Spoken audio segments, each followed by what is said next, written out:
poker's legendary champions, next-generation stars, and tireless ambassadors of the game, sharing their wisdom and guiding your journey to high achievement on the green felt. This is Chasing Poker Greatness with your host, Brad Wilson. Well, hello there, my friend, and welcome to another episode of the Chasing Poker Greatness podcast. As always, this is your host, the founder of ChasingPokerGreatness.com, Coach Brad Wilson, and today's guest on the show is quite frankly one of the current best overall poker players on the face of the planet, Zack. Dan's pursuit of greatness in the world of poker reminds me of a Russian proverb. If you chase two rabbits, you will not catch either one. When I put on my research hat while prepping for today's show, one thing immediately became clear. Zack, an elite and brilliant poker mind, has basically zero presence on the internet besides his Twitter account. This, to me, was a refreshing reminder of how vitally important it is to correctly prioritize your time and energy so that you give yourself the best possible chance to realize the vision you have for your life. And when it comes to competing against the very best poker players on the planet in the highest stakes games in the world, there's zero room for error. That isn't to say you can't live a healthy life in your pursuit. It just means you're not allowed to waste precious time and energy chasing multiple rabbits. So in today's episode with Zack, you're going to learn about his poker origins, hear him tell incredible high-stakes cash game stories, learn about our shared love of spread cheating, and much, much more. So now, without any further ado, it is my honor and pleasure to bring to you a titan of high-stakes poker, the great Zack.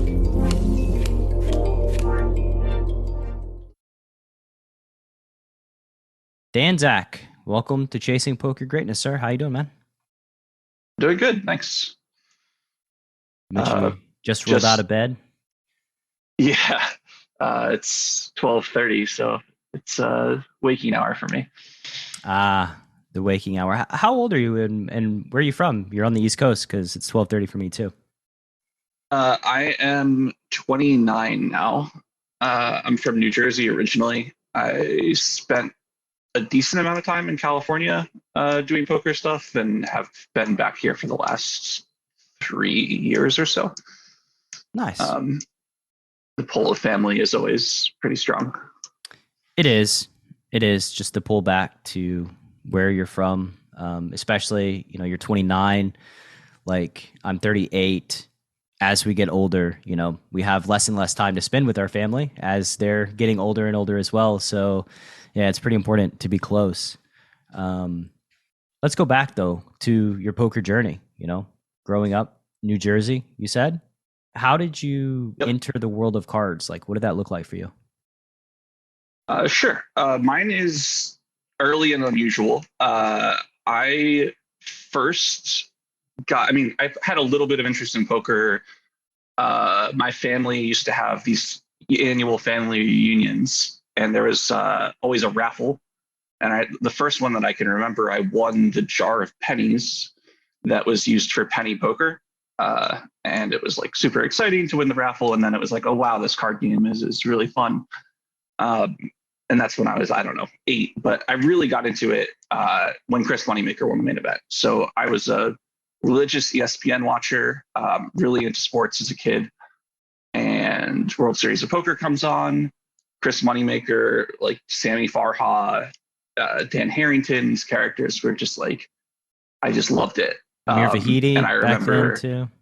Yeah, I think he was at that final table, right? He was. He ran a big bluff on Moneymaker at one point. Full one.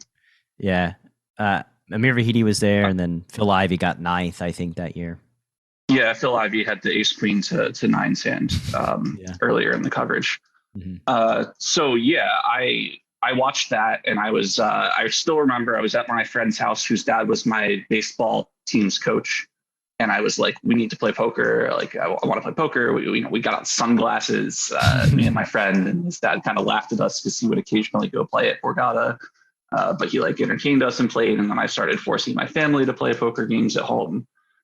And then what happened was the boom happened, and my brother is 8 years older than me. So I was 10 at the time. He was 18. He started playing on Paradise Poker at the time, and I would sweat him over his shoulder playing, $15 sit and goes on Paradise, and really just was obsessed, like completely obsessed at 10. Had my dad buy me Harrington on Hold'em books at the time, and I would watch Ian and take notes behind him. Ian's my brother. I started secretly making play money accounts without my parents' knowledge on, at the time, Paradise and Party Poker, and then within a few years, Full Tilt and Poker Stars as well. And at some point started, playing free rolls, running up balances, running down balances, because not good, and also literally zero discipline. So full bankroll on table immediately after losing one buy-in of whatever disciplined stakes I had decided to play. And that was basically like 10 to 14 for me. Yeah. And that was how I started. It's interesting. You'd think that it would be ultra rare, and I guess it is rare to start playing cards at like such a young age. Patrick Howard, I believe, also started playing when he was like 11. Jack Lasky and his buddies started playing when they were like 12-ish or 13. So yeah, I guess the generation that's kind of like right before me, I guess you're like 10-year gap. When poker boomed, you were probably just watching MTV like the rest of us, saw the card game and just kind of fell into it. What was it about poker specifically that resonated with you, that just caught you? I just love competitive games. When I'm not playing poker, even still, I'm finding games that have ranked ladders and just trying to get to the top of them. So poker was convenient in that this was a path to actually supporting oneself doing that. Whereas all of the other ones, it's a pipe dream. It's like, unless you are literally the world's best at each one of them, you can't make a living. And so you're going to have to get a job. I don't want to get a job. I just want to play games. And so here's the one game that it seems realistic, at 10. It's funny because at 10, it's like, it sounds like a joke. You're like, yeah, whatever. Like, yeah, you can play games for a living if you want. Like, he'll grow out of it. But I so adamantly was like, I really just want to play competitive games. And this is the one where the currency is actually money. Like, I played chess growing up. I would eventually get into competitive Halo. I've played competitive Hearthstone. I've played competitive TFT. I'm trying to think of more when I was a kid. Chess was the main one when I was a kid, and it was just like, it's not viable. I would get coaching from GMs that my parents would pay for some coaching lessons, and they would complain about how unviable chess was in mid-lesson and how tough life was for them. And I was just like, oh shit, like this is not like a path to a long-term plan. Like, you're gonna have to get a real job, and you can't just do this. So it was the first time, the moneymaker effect was just like anyone can do it was the idea as well at the time. It's Absolutely. like, this isn't even that hard. Yeah, it's really tough unless you're like the one, it's probably not easy sledding being the 50th best Rocket League player in the world. You know what I mean? It's just like competitive gaming space. It's just really hard to reach the pinnacle. The guys at the top do very well for themselves, but man, it's tough getting there. And then like the downward fall at like age 21, you're like over the hill in competitive gaming. It's just, that's really rough. Did chess prepare you for poker in any way? Like, did you take any strategic lessons from chess that you applied to poker? Maybe some underlying stuff. I think getting prepared for poker is interesting because I don't think there's any way to do it. I've tried to, when I first graduated college and realized, or not, I never graduated college. Sorry, when I dropped out of college and started playing poker professionally, it's like, oh my gosh, like, this is so easy. I tried to get some friends in who were smarter than me, and I was like, you look, guys, like you're making a mistake doing whatever else you're doing. Like, you're going to make more per hour in this than you're going to make year 10 at a bank. And I found that there's nothing that can prepare you for poker, and you don't know if you can make it in poker until you actually hit a sustained downswing, especially in live poker. Like it just melts people's brains in a way that there's no way to prepare for that.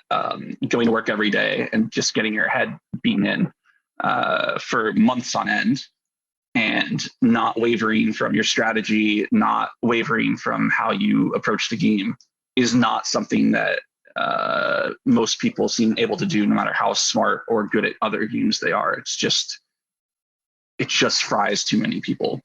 Yeah, it's because of the distortion in the feedback of what you're doing when you play poker. You just, the feedback is not perfect, right? Like the result of the hand doesn't really reflect how you played the hand. And when you're getting that feedback over and over and over and over and over again, like it's tough to remain calm, and you kind of need this just a high level of confidence that like what you're doing will make money eventually, while also having the humility to go back and like try to review at the same time to upgrade your skills, but like not lose faith in the process while you're going through all the things you inevitably go through as a poker player. It's I think poker is quite unique in that way. And yeah, I mean, but that's the reason why we love the game, and that's the reason why it's a viable path too, is like just because of the variance, the distortion makes poker a fun game to play where yeah, you can have a winning session like, and doesn't really say much of anything at all about your actual skill level. Yeah, and I think everyone that plays poker understands that at a theoretical level. But there's such a wide disparity even amongst people who label themselves poker professionals, that actually adhering to that, and like mental game strength, and really the ability to uh, execute at their A game on a consistent basis, no matter what's going on a day-to-day basis, on a week-to-week basis, on a month-to-month basis. Like, is such a wide spectrum of uh, players' abilities to execute on that, no matter how much they all agree in theory on what you just said. Yeah, and it's something that you don't really have much awareness of, like other people's perspective, until you talk to them. Like in my case, I would berate myself forever, right? Like I would show up, play, go on a downswing, whatever, and just battle through and keep playing volume and battle through. And like, I guess here's an example of how like hard-headed I can be. I got super used on one of the Asian apps for like a month, right? And like I didn't figure it out for a month, because I was like, yo, I'm playing against 70/3s. Like there's like 5 of them at every table. How, like I will eventually win. Like this will just eventually end. And then when finally I dove into the data, I was like, oh shit, like now this is starting to make more sense to me. But it took me a month to even go back and check. And like, you know, I've had acquaintances in poker, I've had students in poker that will just go off on like a tirade about whatever, like nothing's going well, I'm getting it in, I'm losing, like it's just everything's terrible. And I'm like, how long has it been going on? They're like, yeah, 3 weeks. And I'm like, well, how are you doing? They're like, I'm break even. And I'm just like it just mystifies me. I'm like, what do you mean? Like break even is causing you to just melt down? Like I don't understand, you know? So yeah, like until you're in the pressure cooker and dealing with the ups and downs, the emotional highs and lows of poker on a daily basis, it's really hard to know if you're able to take it or if you're not able to take it. And I do think it takes practice. It takes like just getting destroyed a lot to build up that resilience. But I think some of it is kind of innate in us as human beings. Yeah, I mean, practice definitely makes one better, but I'm not sure that everyone even can get to a level where it's a sustainable income level. Like it only takes, you just can't go off the deep end once every year. It doesn't work.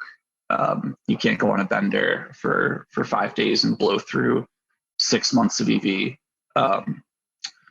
and have that be a sustainable work environment. And just so many guys over the years have surprised me, where I just see them seems so solid. I guess one of the best examples I can give is just you'll talk poker with someone and you'll for a while and you'll just be like, oh yeah, like this guy like totally gets it, totally understands, and you just go play a session with them or two, and you just you see what one bad beat does to them, or and there's so many of those. There's just so many of I can have unbelievable theoretical conversations with you. You totally get poker, and then go play and just be like, oh man, like you just can't. You can't actually play though. Like you can talk about it on a piece of paper, but you can't actually execute at the table. Yeah, and that's shockingly common. Yeah, what do you make of that? Like, why do you think that happens?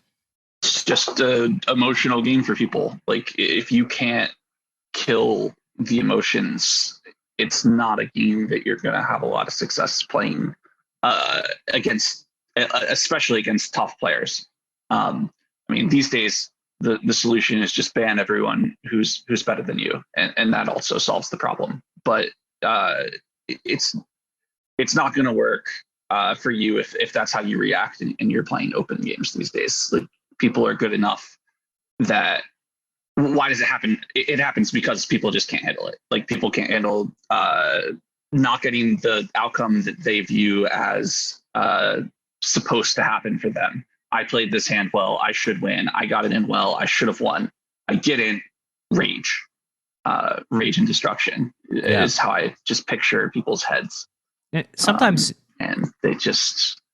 I was gonna say sometimes like behavior that's obviously detrimental. One tell sign can be normalized within like a group of 4 or 5 players. You know, it's like just I'm gonna go to the pit, or like they're all betting sports like collectively together or something like that, and you're like, wow, like these are guys that like I play against all the time, and yet they do this thing, and I think a lot of times you can just like say, well, if they do it, like it's okay, right? Like they wouldn't be doing something that's like harmful, and it just becomes normalized, and like all of those decisions, you can't have those leaks as a professional poker player. Like they will always crush you. Unless you're like a professional sports bettor or something, you have some quantifiable edge. But like, yeah, poker's just too hard, and you can't overcome even one leak. And I think that's another thing that just wrecks folks. Yeah, it's funny. So I started playing poker at 10. I idolized a lot of the guys on TV growing up. I was like, I want to be a professional poker player. These guys that ESPN holds up as the golden standard of professional poker players are like what I want to be. I eventually get old enough and turn 21 and start playing poker professionally, meet a lot of these guys, make a lot of the same assumptions that you're talking about. Like, oh, things must be okay if these guys do them. They're my heroes, like, you know, whatever, these pitting or sports betting. It was a weird realization to realize how broken and just dysfunctional a lot of the people that I had grown up thinking were the models of like how to do this actually are. And you get up here and you realize a lot of these guys have huge debts or broke or don't actually win in the games they play, and have like a business somewhere in a different country that's actually supporting their play, and they were just held up as a winning poker player. Like there's just so many different things that I got disillusioned with when I first started playing full time, especially at higher stakes, and meeting a lot of these guys and just slowly understanding what was actually happening instead of what they show you on TV or on these shows. Yeah. How'd that make you feel learning that? I don't know. A little sad. Just it's never fun to see people who are so out of control of their lives at times. But I mean, some of them really are in control. Like there are models out there of really good behavior. And I just tried to quickly adapt on my feet and learn who to try to imitate and try to emulate behavior from, and who is a train wreck, basically. What data points were you looking for? I mean, that was the hard part, because money isn't always telling of exactly what's going on. Like results in games long term is somewhat telling. but you can't see those. And people have money from other sources, loans, businesses, cheating.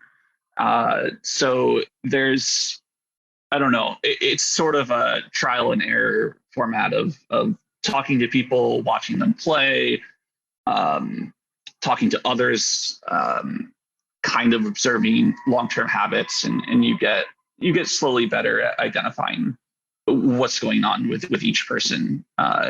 Who is this person? Where does their money come from? What are they is poker actually where they're having success, and if it is, why?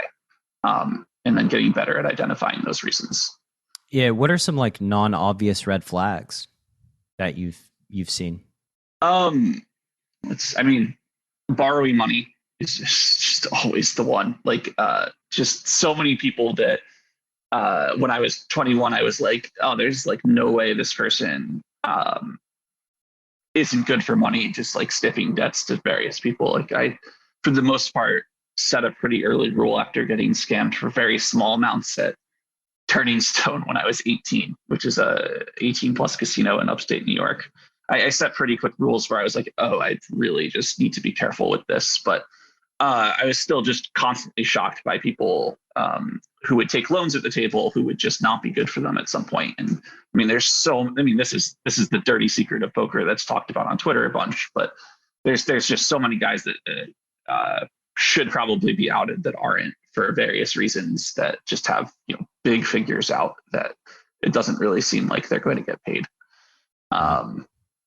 And the poker community is so hesitant to ever out people because people still come up with money despite owing debts, and then they play with the new money, and people just want to keep playing with them, and outing them removes your chance to earn the money that they're coming up with. And so it's this vicious cycle where there's just only downside to outing people for yourself, and the community just has a lot of parasitic relationships like this, especially at the higher stakes. Yeah, and just because somebody like even has money that you can quantify doesn't even mean that they're going to pay you back. Like, that you could get stiff from a billionaire. I actually know that personally. Just because, for whatever reason, they just like don't want to pay. I mean, it's a very it's odd, an odd aspect of humanity. Yes. Not altogether uncommon.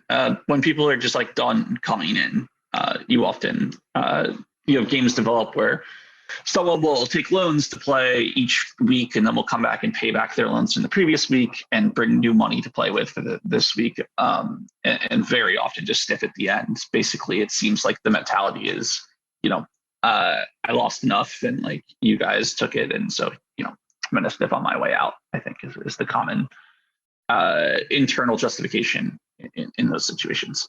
Yeah, there's some narrative that's driving the behavior for one reason or another. Going back to being 14, you mentioned that you were trying to get your friends involved in poker. Did your parents have awareness of your poker habit that you were that you had? They were definitely, I hit it as hard as I could. At times it came out and we would have fights, and then I would go back to hiding. And it is a degenerate childhood story of me and poker. It was not a healthy relationship. I spent a ton, and for what it's worth, I wasn't really winning at any point up until leaving high school. It was just kind of a mess.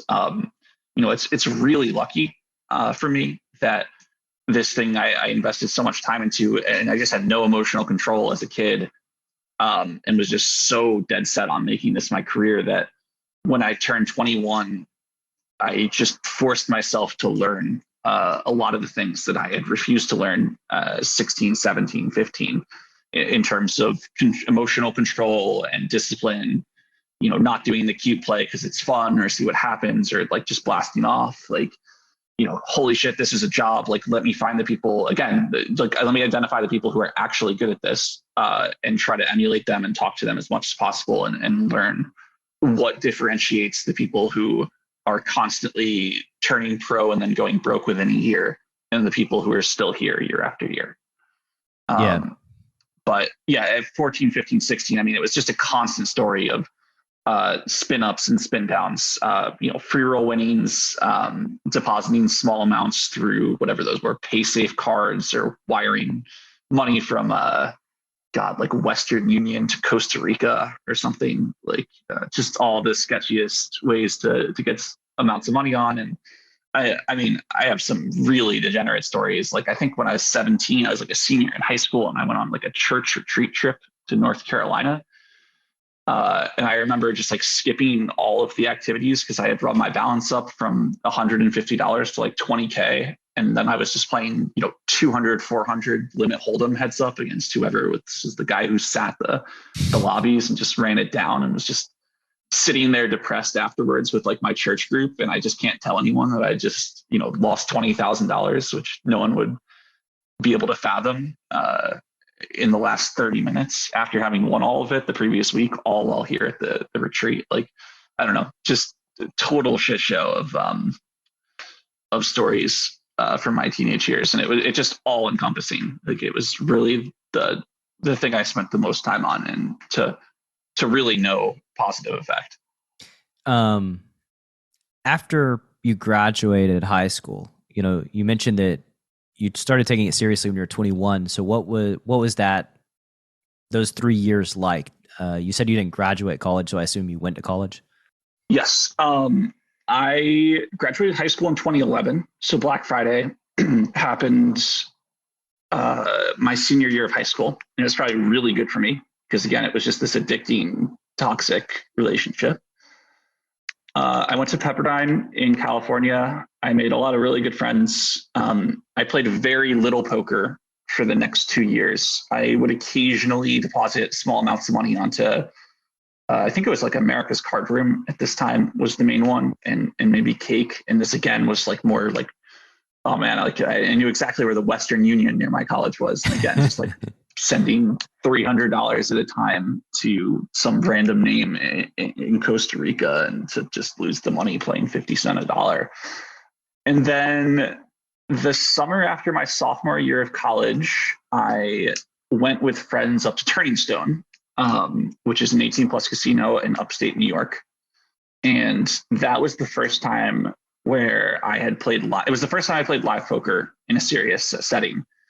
And it was the first time that I was like, oh, I can actually see people, and like, man, I shouldn't be losing to any of these people. Like, I can beat these guys at this game. Like, online, it was so easy to just kind of emotionally send it all the time. But live, it became competitive for me in a way that it hadn't been online, where it's like, I want to beat these people, and I can. Like, I believe in myself.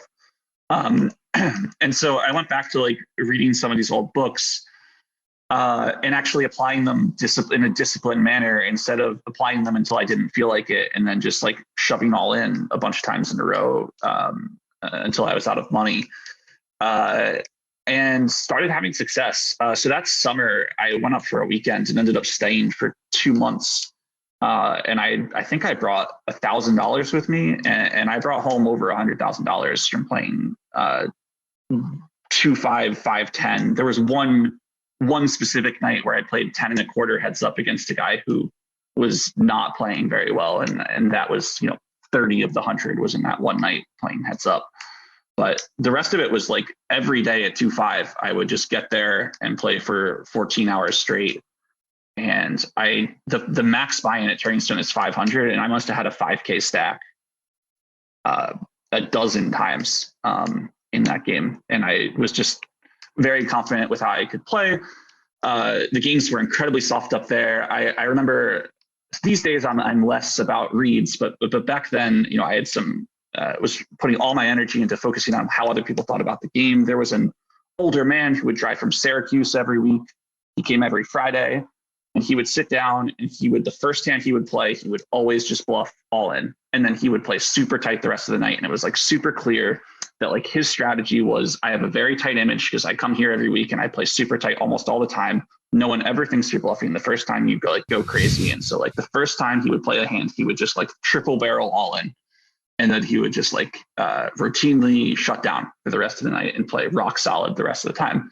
And it took me like, I don't know, 2 Fridays to realize this. And then every time he came, I would just 3-bet him very small. The first hand he would play, I would check back the flop, and he would just bomb into me twice. And if I had anything, I would just call down. And if I didn't, I would shove the turn. And I just, it was like a free $300 every Friday. Yeah.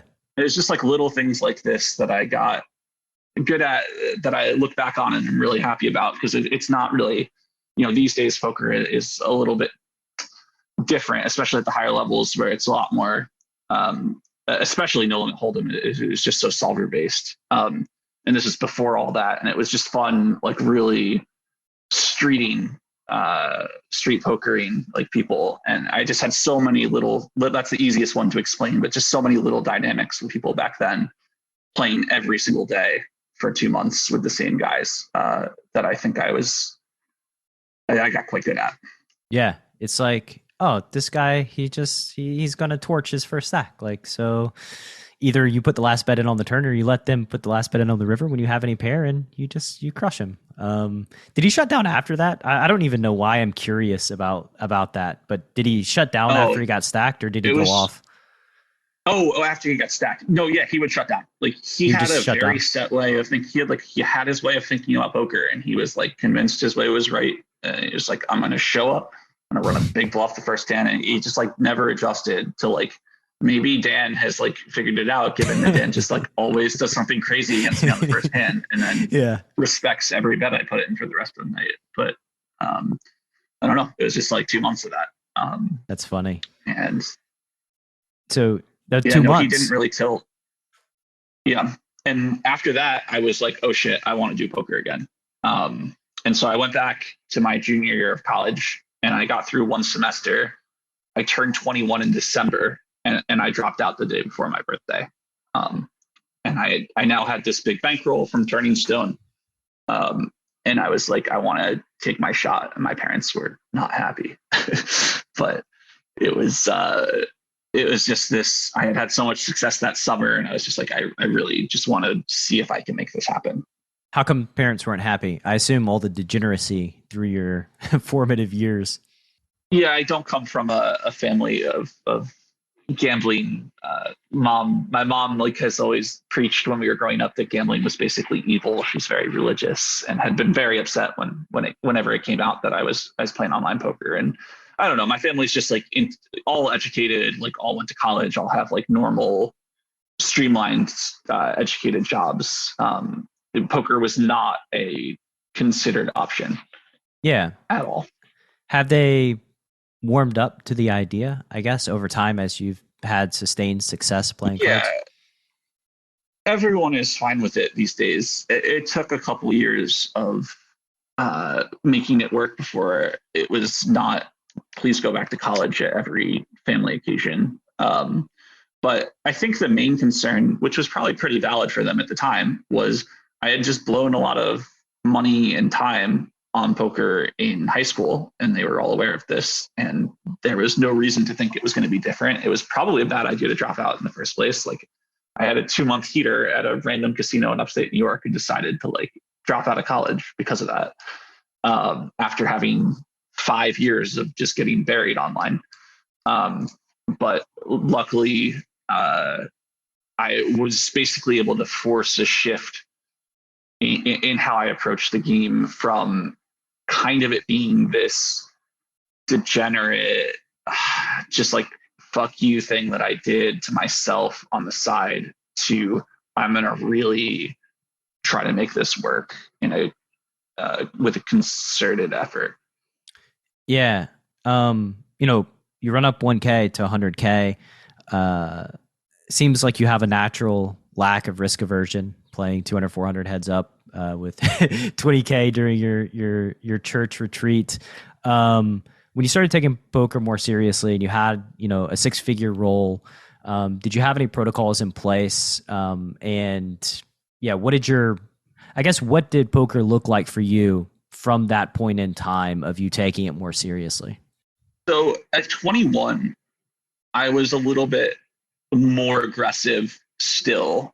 And the reason was I could still go back to college if I busted.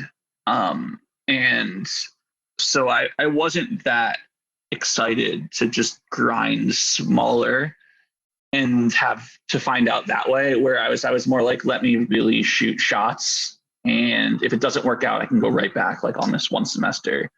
And if it does, then I'll implement some more serious stuff once I have more money to protect. Because 100K is a lot of money, but you know, in the long run, like if I had lost that in exchange, like go back to college, get a real job, like it'll recover itself at some point. And so I played pretty aggressively when I first showed up. Like I remember my first session.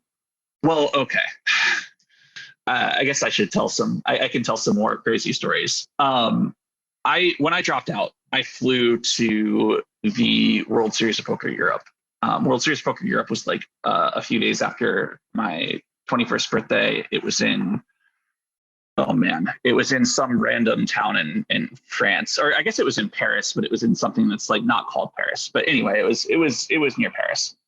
I flew out there. I met a guy named Elliot Smith, who is I don't know if you've heard of him. He was a high stakes Poker Stars reg for a long time under the name of Fort Revmun. He's just part of the Canadian poker crew, but not one that's less well known. I played some side events with him there, and he was very impressed with my play, and we kind of exchanged numbers and said we'd talk poker.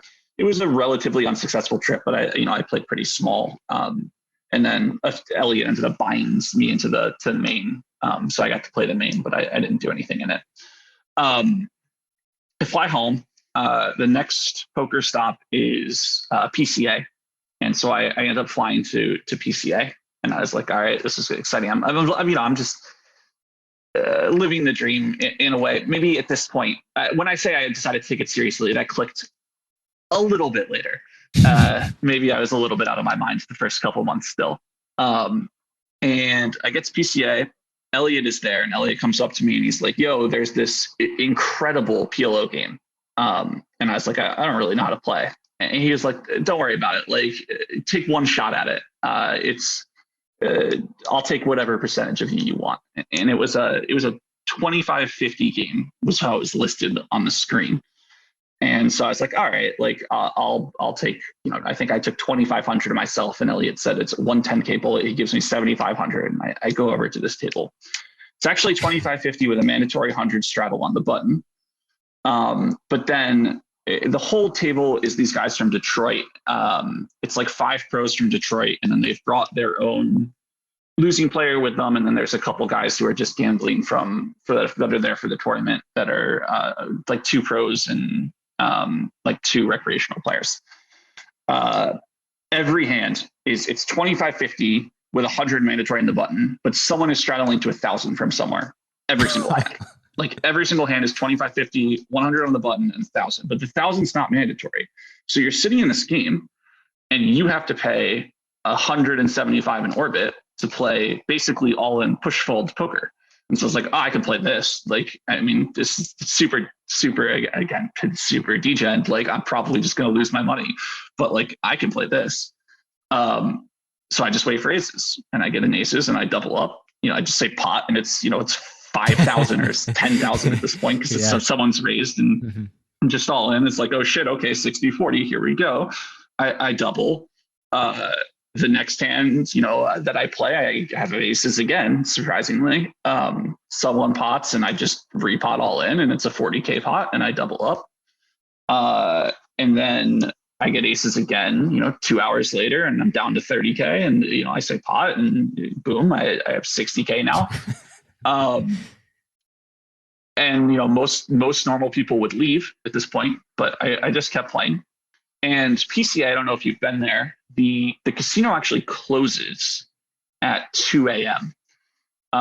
It's either 2 or 3 a.m. But they closed that section that they had for poker. It's not the casino; it's actually like a convention center. But they shut it down at 2 a.m. So there's like a last hand of the night, and I still remember this hand. They announced last hand, and this guy from Detroit says, "All right, like fuck it." Like he straddles 6K. And I have a 60K stack at the time.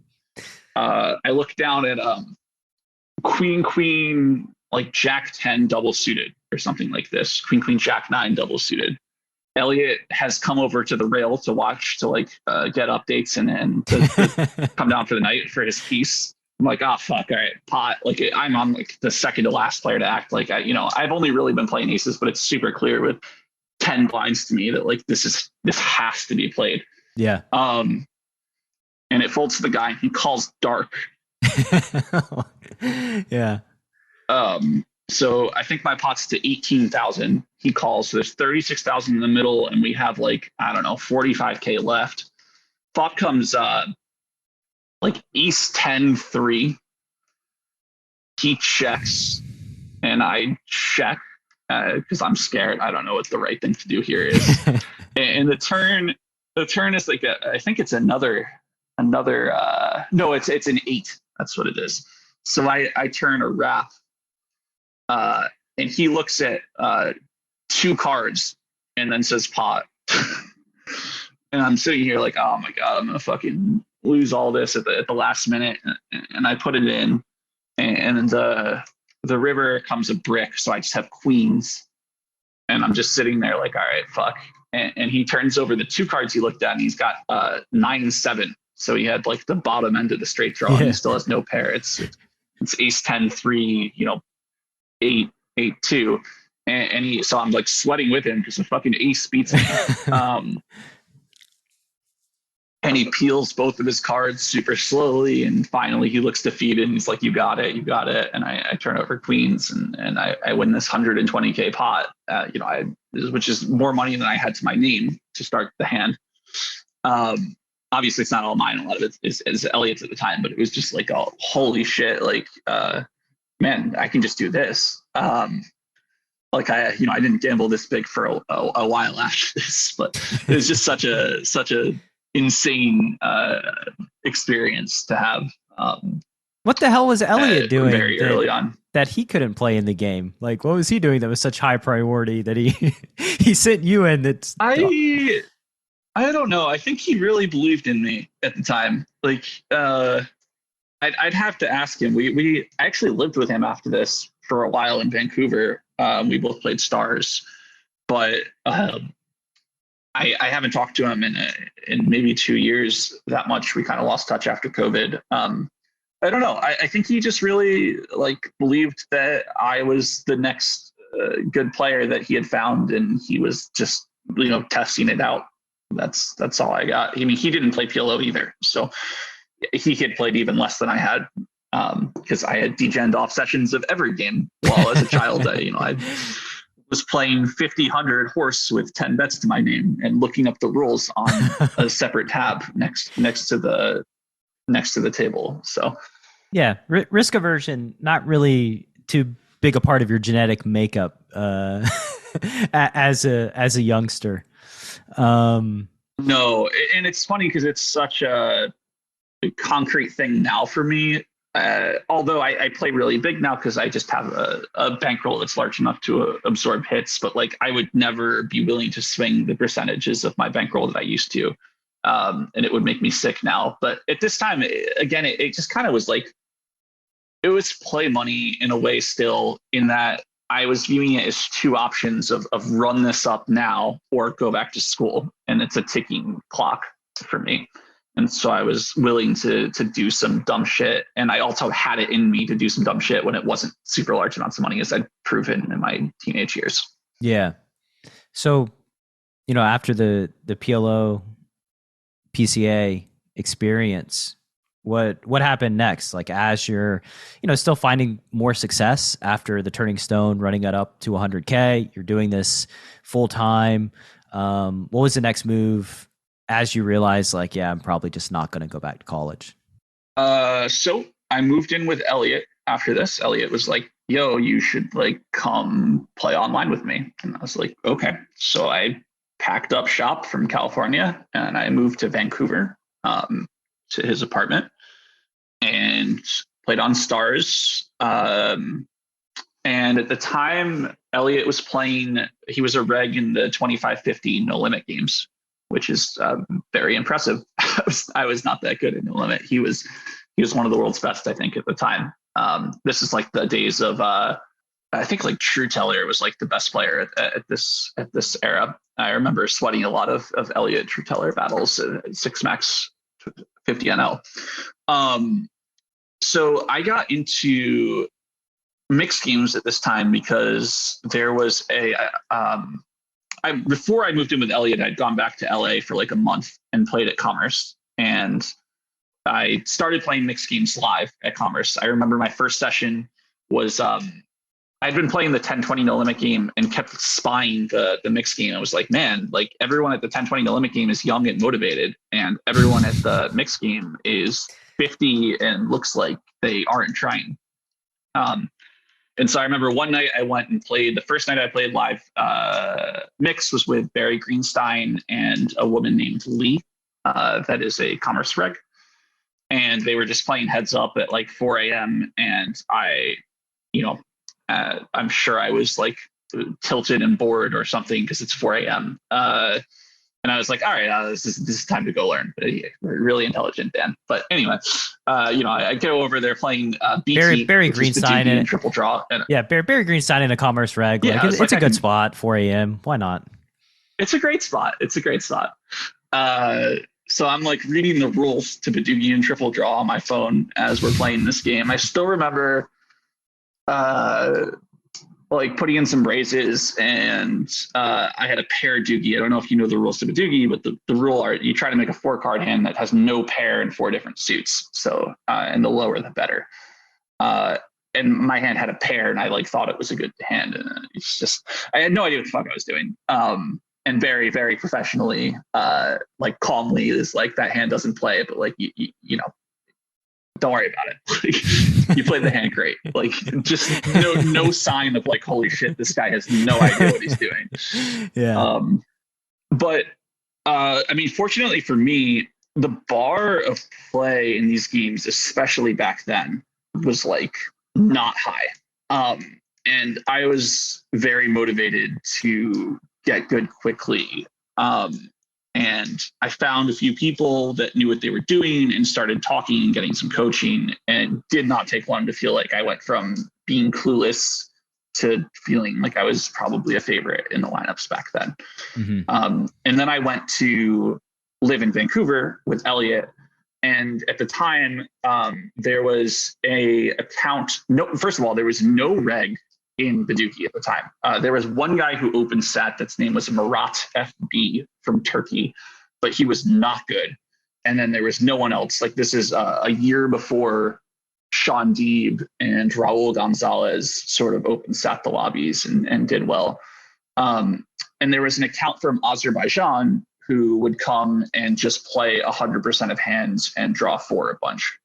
It's a 4-card game, so that means you just raise and then you throw your entire hand into the muck, and you're like, "Give me a new one." Yeah, I have a hand that's better than yours. No, wait, now I have a new hand. Yeah, and he would play big, so like I would play mostly like 100, 200 with him, but that account would go up all the way to 400, 800 was the highest on stars at the time when it was losing. So it would like chase losses. So it would come and sit at 100, 200 and then lose and then go sit 200, 400. And then if it ever got unstuck, it would quit for the day. And it came every day at the same time. And I just like became a Badugi reg where I would just kind of wait for this account to come play. And then I felt like I was getting better, and I would start to play heads up against the Murat FB guy or play a couple of the other like Vladimir Shamilev. I forget his screen name on stars. I've gotten to know him playing live at the World Series over the years, but he was one of the other guys that was playing these games at the time. And I started to do well against the guys who were the regulars at the time. And again, I think I would have gotten killed if it had been a year later playing against Sean and playing against the Raul Gonzalez account and Johnny Becker's account as well eventually gets there whenever, probably some real work was done on this game.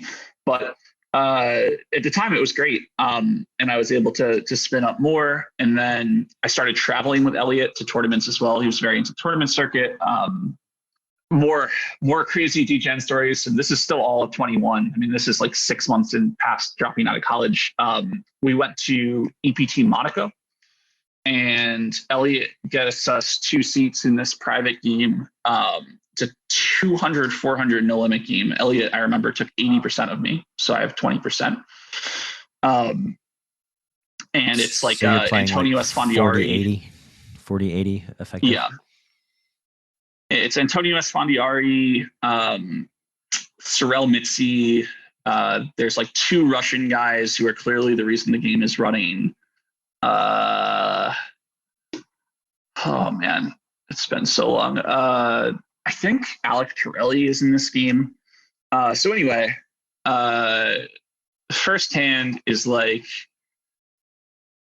Under the Gun opens to I guess it's like 1,200 or something. 3 people call. I short bought this game, so like I think I bought in for 20K, so I have 50 blinds. I have 9s in the small blind. I just call. The big blind is the Russian guy, and he's just like he makes it like 40K giggling. The like giggle clearly 40K. Doesn't give a fuck. Or I guess it's not 40. He makes it like he makes it a little bit smaller because Antonio ends up calling. So it must be like 25 or something like that.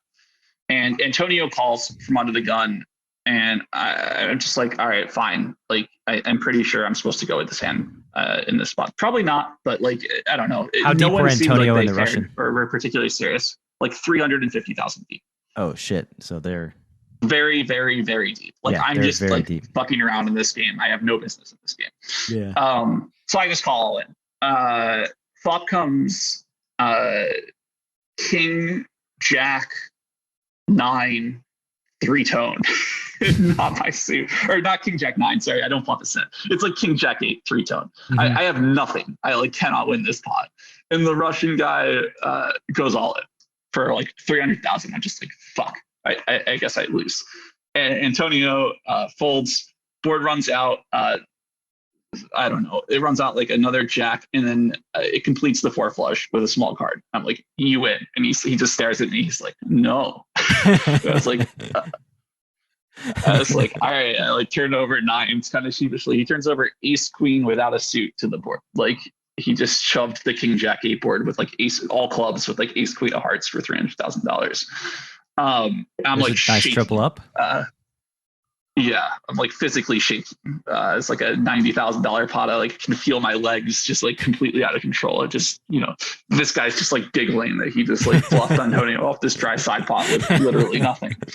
Yeah. Oh, at least you're probably not going to be all in again in the very near future with that 90K, the way the game's playing. Yeah. So this is another place where the casino shuts down. So the game ends pretty soon after this. We didn't get in until late. And then another fun story from this game is that Russian dude looks at me and he's like, "Are you playing the 25K tomorrow?" And I can't do a Russian accent. I say no. And he says, "Now you are." And he just throws me a 25K chip. And he said, he's like, "You have 20%. So as the first 25K I played was just like a random free roll from a Russian dude who did not give me contact info, by the way. Like I did play it and intended to pay him, but he gave me no way to contact him. Like not his name, not his number, not like where to see him again. Like I never saw him again. He just gave me that 25K for 80% of my, and I ended up busting that one and not cashing. But yeah, I did play the 25K that year for no reason. You would have heard from his people if you if you would have cashed. He would have figured it out. I have a piece of this guy. Maybe. I don't even know if he remembered by the next day. But I did intend to try to find him if I had cashed. I kind of wish you would have cashed just to know like what would have happened. This mysterious Russian that just like chunks you a 25K probably chip. Go to Antonio. Like Antonio's got to know who he is. Like so. Yeah. That's probably the best bet at the time.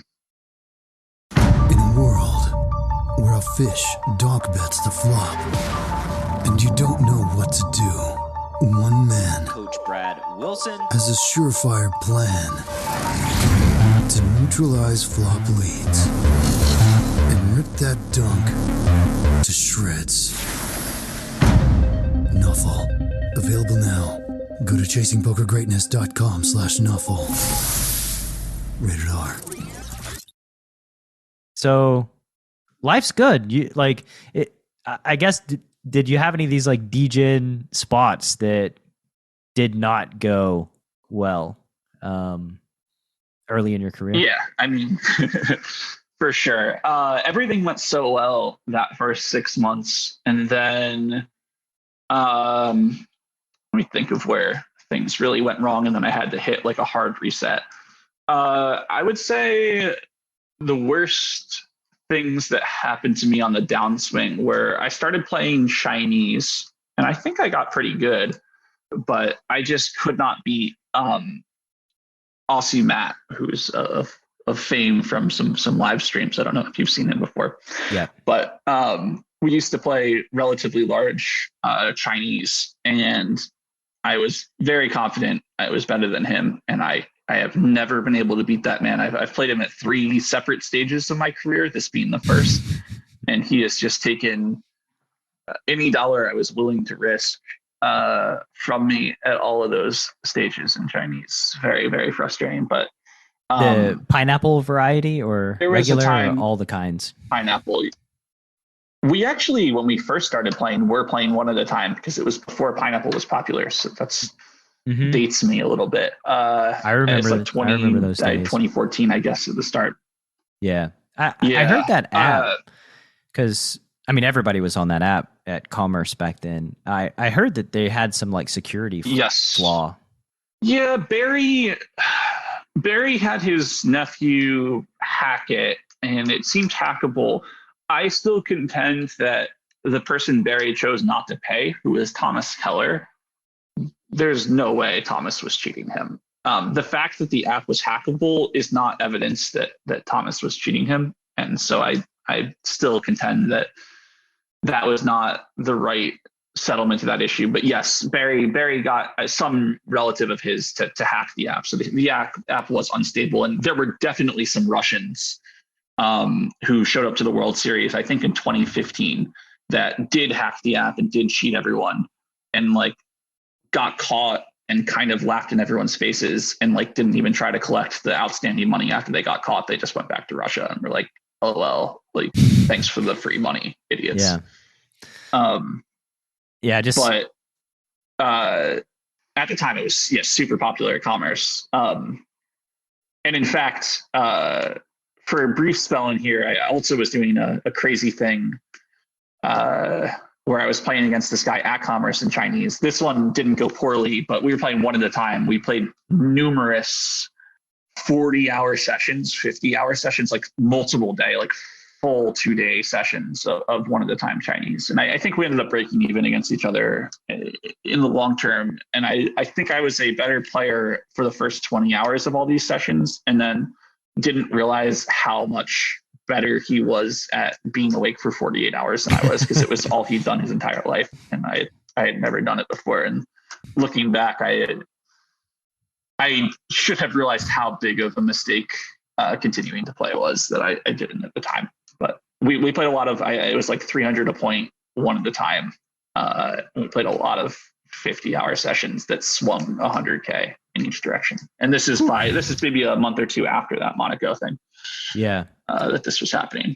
And then Aussie Matt's a couple months after that. And I must have lost, I don't know, 2/3 of my bankroll to Matt before I like called a hard stop and was like, okay, fuck, stop. If I keep doing this, I'm going to have to, this is going to be over, and I'm really enjoying this. And I've found ways that I can win, and I need to start. This is more when like,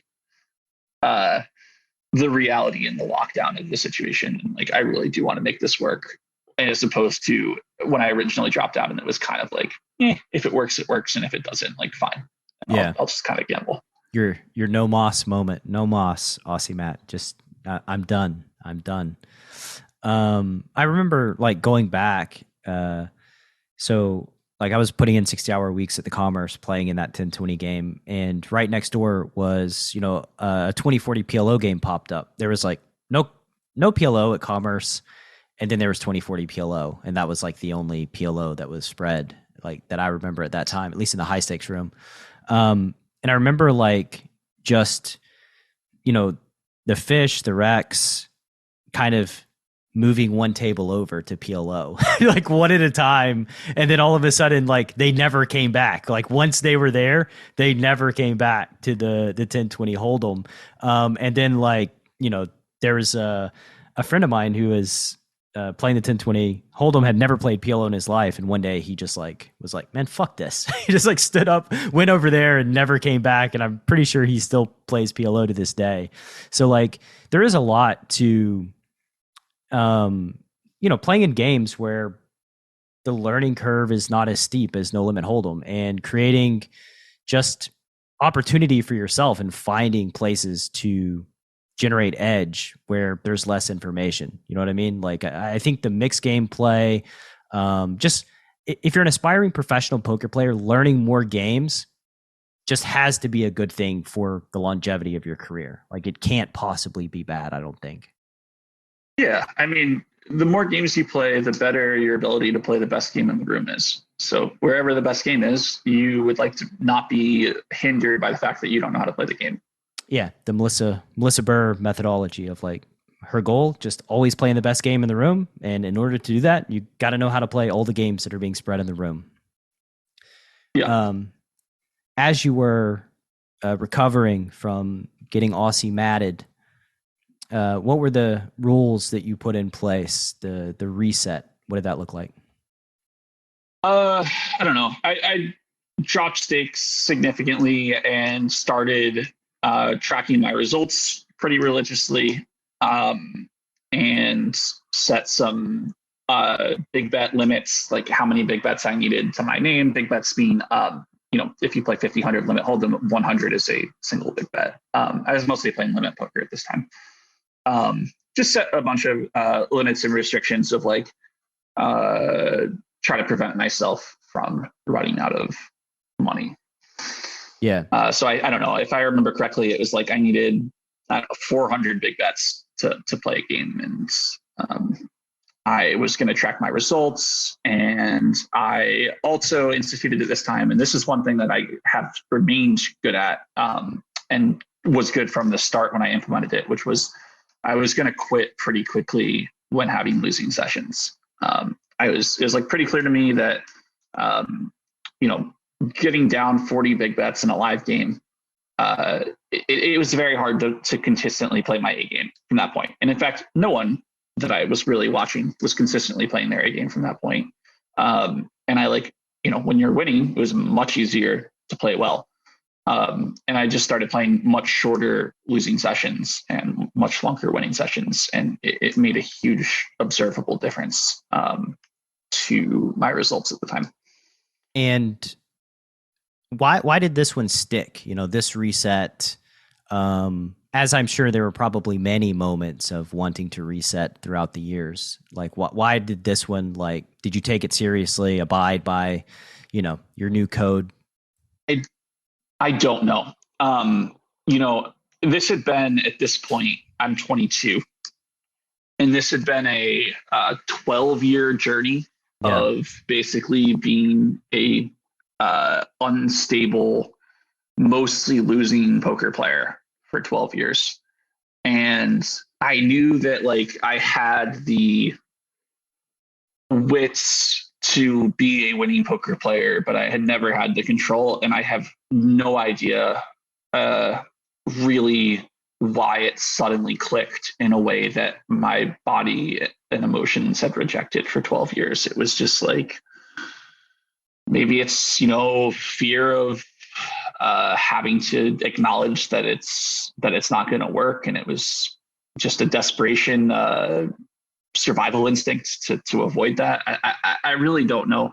I've tried to pinpoint this for people because, again, I've tried to get other people into poker through the years, especially early on, and just watched all of them not make it because of emotional control and not because of intelligence. And I don't know. And I've watched so many people who aren't my friends who try to make it in poker that do well for a while and then just hit that rocky road at some point and just break.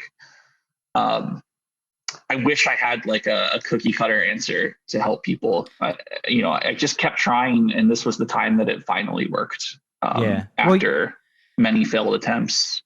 You'd had many battle scars.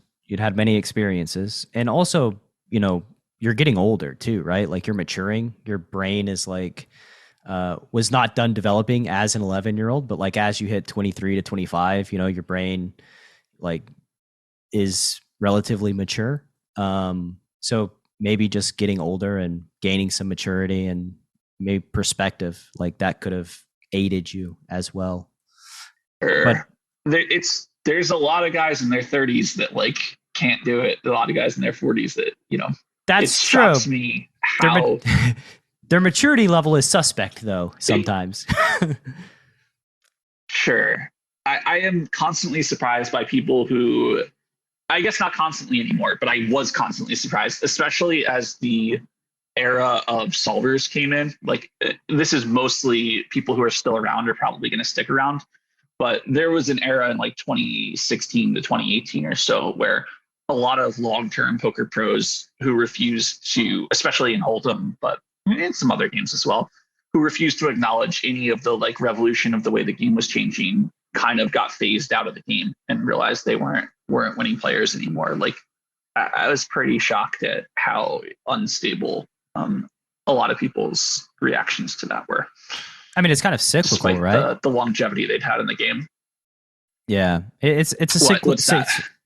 No, I think it's cyclical that the game changes, and there's this set of humans who have been successful for a while that don't adapt to the change. Like a winning player in 2000 going, just all the old men coffee, right? Like all the old men that had grinded through the 90s and played ultra tight and had success. Like at some point that just didn't cut it anymore. And they didn't evolve and change with the times. And now like with, all the super powerful tools that we have as poker players to investigate, learn, grow our understanding of poker, the folks that don't latch on to any of them, I mean, it's going to be a very tough road. Like you just make your journey so much more difficult than it needs to be. Like you can expedite the learning process through these amazing things that like weren't available 10 years ago, that to kind of just ignore them, it just seems kind of foolish to me. And it makes a lot of sense that like you ignore that stuff to your own peril. Yeah. I mean, for sure.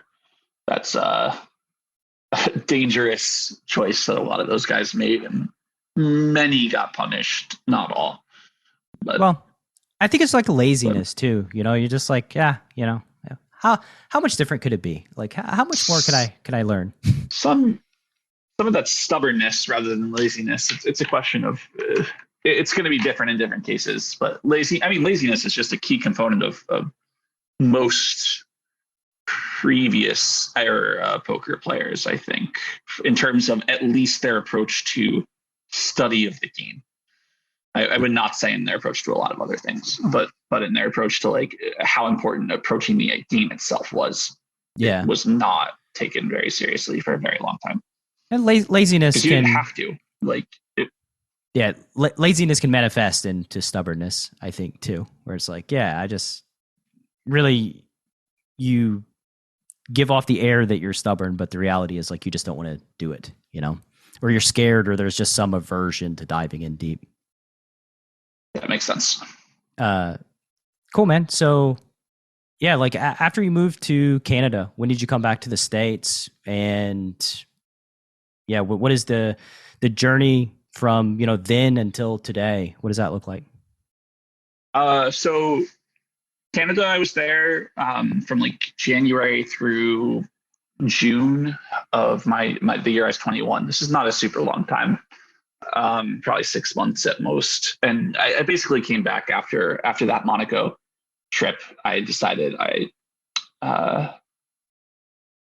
don't know. I decided I would rather come back to the States. I stayed in LA.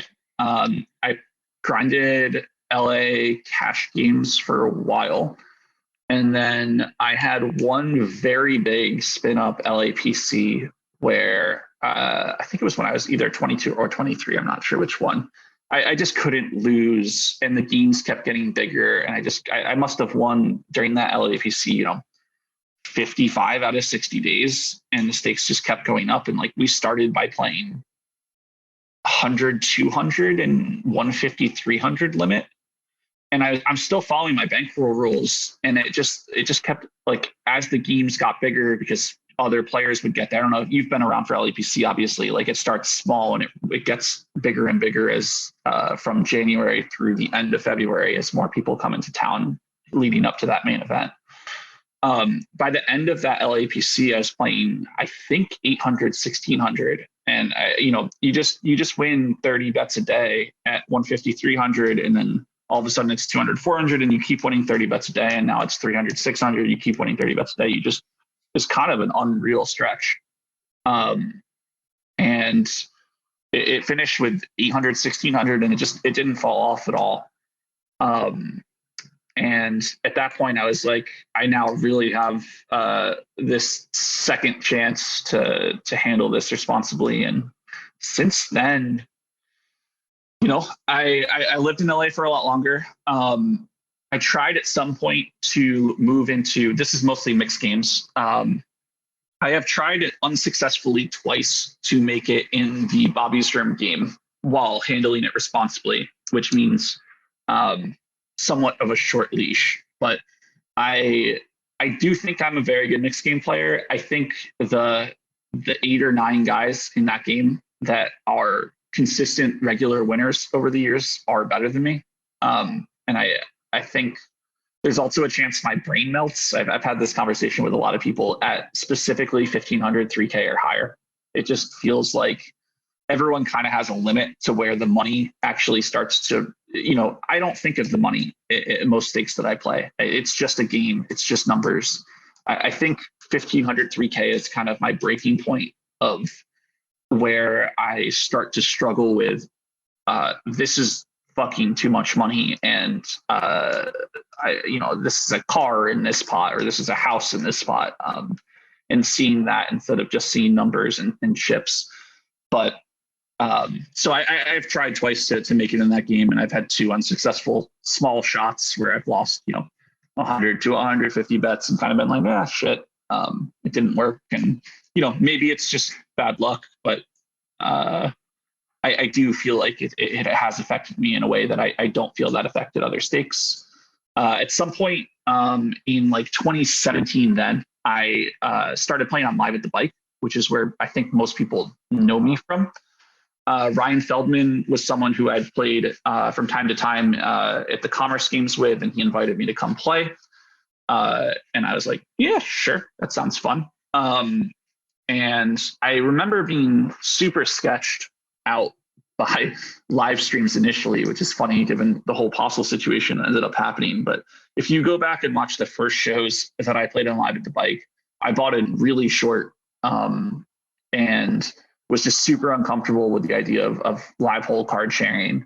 And then became more and more comfortable with it as I did well on the shows, to the point where I started buying in deeper and playing the bigger shows. I had a lot of success on that show. And at some point, like a year and a half into playing the show, I started doing commentary for them as well at Ryan's request.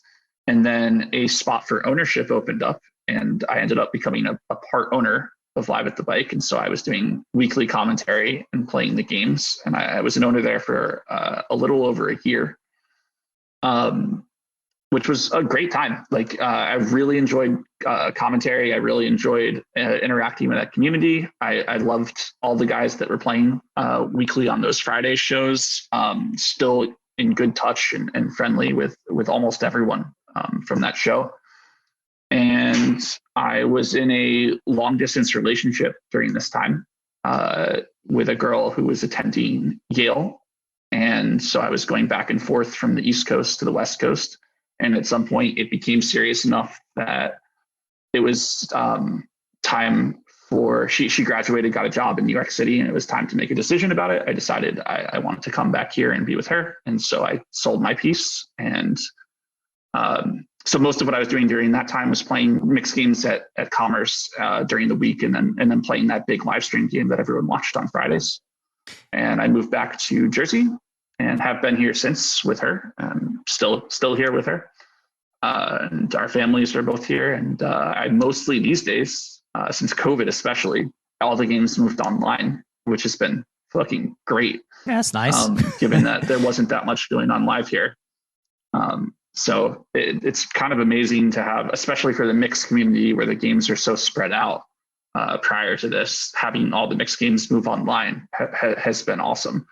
And I'm pretty far from Borgata, and Borgata wasn't even having consistent big games prior to the pandemic. So the last 2 years, COVID sucks and quarantine sucks and all this stuff. But for poker, like, you couldn't write a better script for how things have gone for me. So it's been much calmer these days. Like, as I said, I took a couple of shots at that, and like when I'm in Vegas, there's consistent like 400, 800 that runs and such. But honestly, online, the games that run consistently are like 150, 300, 200, 400, or even like 80, 160. And those play almost as big as live, like 400, 800 or bigger.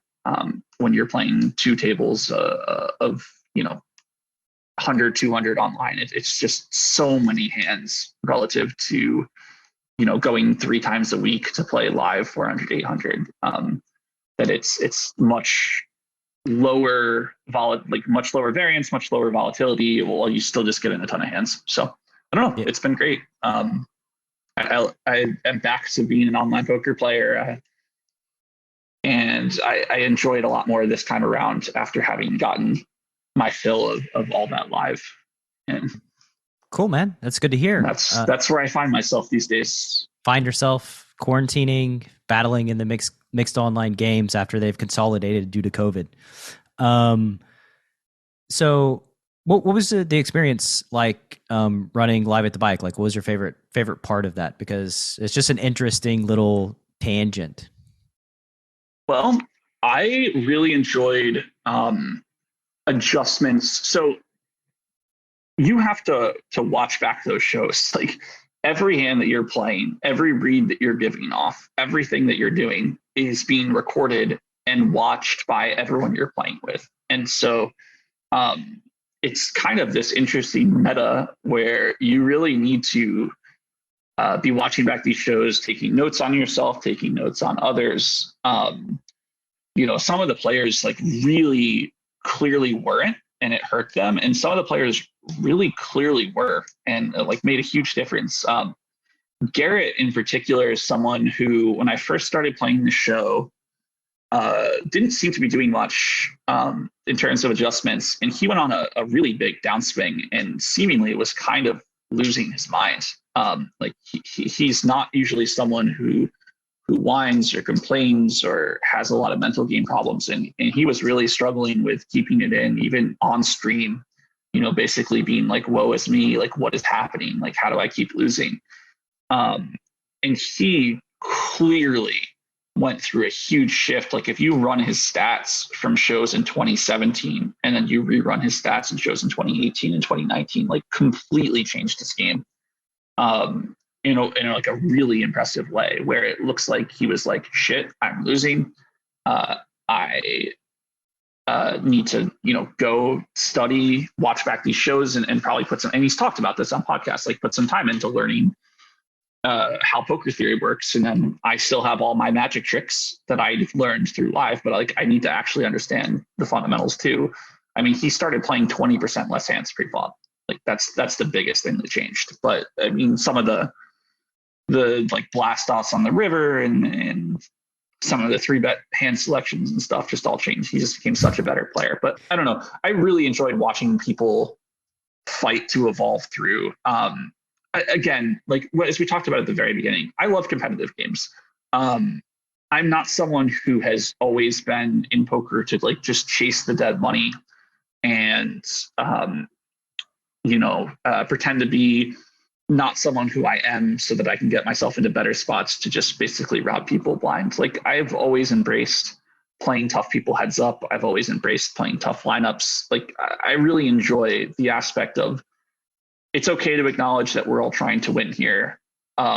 and that we are putting in effort, and we're going to see how that plays out. And, may the best man win. Like, good luck. Like, I know you're trying, I'm trying my ass off too. And we'll see which one of us gets there. Like, Yeah. I really like that. And that's what I do in my free time too. Like, when I'm not playing poker, it's a lot of that in games where the norm is that, instead of it being somehow like, this weird thing, because in poker, no one wants to do that, because it hurts their bottom line. They're hourly, and everyone pretends to be worse than they are and tells lies about how much they work on their game or whatever. Yeah, that's the weird thing. Like, I've never felt compelled to do that. Like, I've never felt compelled to say, like, when somebody asks me what I do at a poker table, to just like, I play poker for a living. Like, I don't understand. I've never felt the need to like misrepresent myself and why we're there. We're there to play a game, right? To the best of our ability. So like, yeah, I mean, just being honest about it has just, I don't know, it just has always felt like the right thing to do for me personally. The issue became the private games and locking people out who basically were honest about how hard they were trying. And a lot of the people who have succeeded in those are still trying their hardest. They're just saying that they're not, and are better at pretending like they're not. Yeah. And I don't know, that whole thing, when that developed, I just kind of got sad. Like, I was just like, I mean, I'm not interested in any part of this. And I'm not going to be someone who I'm not. Like, so many guys just look like actors to me now. And like, the things that come out of their mouth are like the polar opposite of what they stated aloud, 2 years prior, with respect to poker. And I don't think they've changed in their approach. They've just, they're just playing characters now. And I don't know, it's just not the appealing part of this to me. And it's never been about maximizing hourly or EV at the cost of these things. Like, I don't know, I really enjoy fighting and trying. And it's cool that the currency is in money, and that, like, some people are in the ecosystem that just, can't win, and it helps you support yourself. But I'm never backing down from these challenges, at the very highest of stakes, like I said, taking the shots at Bobby's room, I have to be a little bit more responsible with battling, but I'm very happy to battle at any stakes that are responsible for me with people who I think are at my level or better at times. And then what that also entails means trying to get better than them. It's not just playing them to lose. It's, I'm going to go work, and then I'm going to come back and try again. Yeah. I know I barely missed the private game thing. Like, I mean, tell me if this sounds familiar, but I was living at Commerce, putting in my 60 hours, and went back home, met a girl, ended up moving in with person who is now my wife, and haven't been to Commerce in like 5 years or 6 years. 7 years now, I think. So I wasn't there when things like privatized, in the live game scene. I never went through that because I just like went back to playing online poker in Atlanta, Georgia. There's like no real viable live casinos there. But it's funny, I've told this story on the show before about Garrett, but like when Garrett would sit at a table at Commerce 1020, like, it would be like musical chairs. Like, everybody's standing up, like everybody's moving so that like he doesn't sit on their left. And I remember one session in particular when he sat on my left, and I think we were playing 2040, and like I doubled up twice through him. And then like for 4 straight hours, he 3-bet me every time I opened. Like, it was like, anytime I put money in the pot, didn't matter. He 3-bet me every time. And I remember going to the basketball courts behind Commerce and shooting around with some regs, and like I was kind of laughing and told him what Garrett did, and one of the guys was just like, wow, he's like, he just made the game like unprofitable for you and for himself, and like just profitable for everybody else. Like, the dude on Garrett's left was just like loving every second of that, I'm sure. But yeah, like, Garrett never been afraid to just put the money in and battle, like. And yeah, he could get a little steamed up playing in some of the smaller games compared to, I guess, the much bigger games that he plays now. And from what you're saying, it sounds like he spent a lot of time in the lab and worked hard to, sort of even himself out in spots like that. Yeah, I mean, the story with the girl sounds very familiar. The Garrett story also sounds familiar. I mean, to back up my case of not backing down, the first time I ever played with Garrett, we also played in a 10-20 no limit game, which was followed by him challenging me to heads up after I won a pot, and us going and playing heads up for 50-100 from the 10-20 game. So that was the first time I ever met Garrett. Was we played an hour of 10-20, and then we played 2 hours of heads up 50-100. Garrett, old Garrett, man, I miss old Garrett. Yeah, one of the cool things that Garrett used to do in the 10-20 game at Commerce was all those regs would sit with case money, or money that they really couldn't afford to lose, to show off, but it was like too much money to actually get in with anything other than the nuts, in their opinion. So that 10-20 game, there used to be a bunch of regs who would sit 10 to 12K deep, but 10K. Like could not afford to lose 10K in a hand. Mm-hmm. And I remember there's an amazing hand against one of these guys where I believe Garrett 4 bets and the guy 5 bets what is like clearly aces. So the 5 bets probably to like, I don't know, 1,500 at 10-20 or something like that. Garrett peels. Flop is like queen 9-4 two-tone. The guy down bets queen 9-4, and Garrett just shoves. So it's like it's 3K pot. The guy bets like 1K into 3K maybe, and Garrett just shoves like 12K. And the guy tanks forever, looks fucking miserable, and finally folds aces face up and is like, I don't understand how you always do it to me, Garrett. And Garrett turns over 10-2 offsuit. Like just nothing. Literally nothing. Just like with a huge grin on his face. And he did really well in those games for a long time because people refused to sit with responsible amounts of money for themselves. And he just ran everyone over for years with hands like this, where just like he was willing to put in money that no one was willing to put in without the nuts. And you redline the shit out of people doing that. Yeah. And he just bought in. When he made his adjustment, I think what happened is he finally ran into people who were willing to put the money in with him. And he was like, oh, fuck, I need to actually learn how to play poker now, because I mean, what he was doing was poker. Like, it was amazing. It didn't work anymore because people were finally, this is like the beginning of solvers telling everyone that, like, how fucking crazy light you have to call off 100 blinds in a bunch of different spots, and people learning that you really can't fold top pair in a lot of situations instead of folding over pairs and sets and 2 pairs and shit that people were folding to him back in the day. Because he just set all in, and they were like, I can't afford to lose this money.